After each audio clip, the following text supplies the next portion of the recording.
मध्ये मी आता इथून यवतमाळला जात आहे, तर यवतमाळला पण 13,000-13,500 लोकांना दिलं गेलं आहे. अमरावतीला 15,000 लोकांना. अकोल्याला जात आहे मी, अकोल्याला पण 15,000 लोकांना दिलं गेलं आहे. अकोला शहरात 4,500 लोकांना दिलं.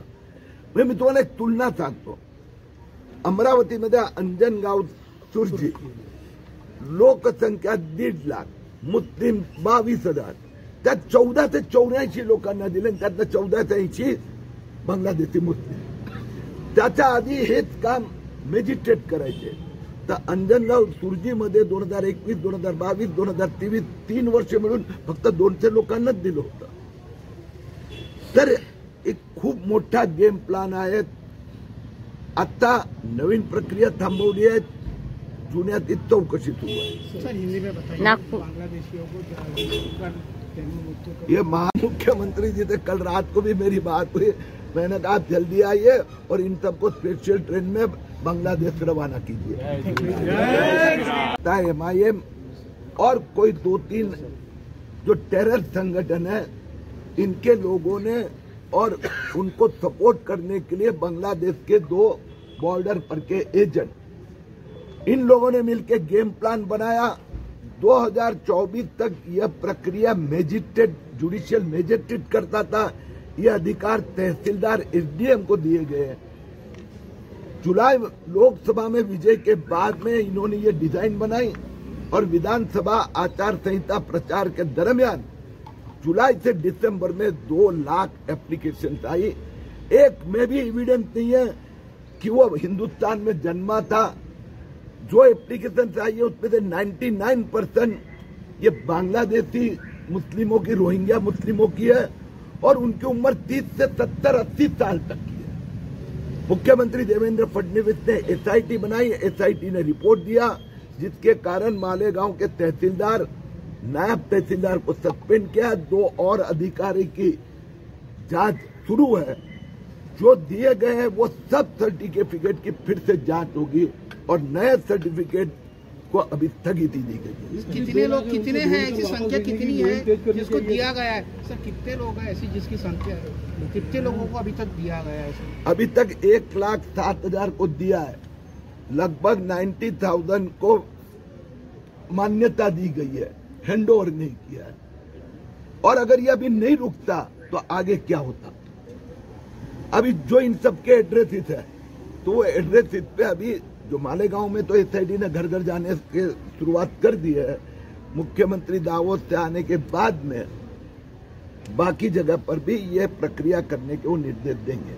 इनको ढूंढकर वापस भेजने की जो मुहिम 2024 मध्ये उशिरा जन्म प्रमाण देण्याचे अधिकार जिल्हाधिकारी, SDM, तहसीलदारांना देण्यात आले.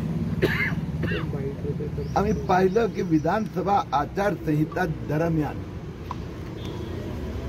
हे वोट जिहाद वाले जे फोर्सेस आहे, त्यात राहुल गांधीची काँग्रेस असो, उद्धव ठाकरे सेना असो, AIMIM असो, काही मुस्लिम फॅनेटिक उग्रवादी संस्था आणि बांगलादेश बॉर्डरवरचे 2 एजंट यांनी एक मोठा गेम प्लॅन तयार केला आणि जुलै नंतर ठिकठिकाणचा आचारसंहिताचा काळ होता. लोकसभेत मवियाचा विजय झाला होता म्हणून त्यांचं सरकार येणार आणि त्या 4-5 महिन्याच्या काळात महाराष्ट्रात 2 लाख बांगलादेशी रोहिंग्यांचे अर्ज या लोकांनी जन्म इथे झालाय, उशिरा जन्म प्रमाणपत्र घेण्यासाठी अर्ज केले. तो सगळा प्रोसेस कंप्लीट झाला. 1,07,000 लोकांना हे सर्टिफिकेट दिले गेले. 90,000 ची प्रक्रिया सुरू आहे. ही गोष्ट मला नोव्हेंबरला ज्यावेळी मी मालेगावला गेलो होतो आणि वोट जिहाद घोटाळा जो मी बाहेर काढला होता त्यावेळेला आली होती. डिसेंबर महिन्यात हा पूर्ण डिझाईन 2 लाख बांगलादेशींना भारतीय बनवण्याचं कट कारस्थान हे मुख्यमंत्री देवेंद्र फडणवीस सांगितलं आणि त्यांनी यासाठी पूर्ण प्रशासकीय यंत्रणा कामाला लावली, SIT बसवली. आता हे कट कारस्थान उघडकीस आलं आहे. काल मालेगावचे तहसीलदार नायब तहसीलदारला सस्पेंड करण्यात आलं आहे. पुढचे उशिरा जन्म प्रमाणपत्र देण्याची प्रक्रिया थांबवण्यात आली आहे आणि जे 1,07,000 लोकांना दिले गेले त्याचं पण परत इन्व्हेस्टिगेशन केलं जाणार. सर, उशिरा जन्म प्रमाणपत्र देण्यासाठी किती उशिराचे हे सगळे या डिझाईन मध्ये किती उशिरापर्यंतचे प्रमाणपत्र जन्मानंतरचे करण्यात आले, काय लक्षात आलं? 1969 मध्ये जो कायदा आला होता त्यात असं होतं की अनेक भारतीयांकडे जन्म प्रमाणपत्र नाही म्हणून ते अधिकार ज्युडिशियल मॅजिस्ट्रेटला दिले गेले होते. 50 वर्षानंतर गेल्या वर्षी पार्लमेंटने त्यात सुधारणा केली आणि हे अधिकार जिल्हाधिकारी तहसीलदारांना दिले. यात एक्सेप्शनल केसेस 1 वर्षापेक्षा जुनं असेल तर त्याला हे पुरावे द्यावे लागणार की त्याचा जन्म इथे झाला होता, त्याच्या आईचा, वडिलांचा, बाकीचा, आणि का उशिरा घेतोय.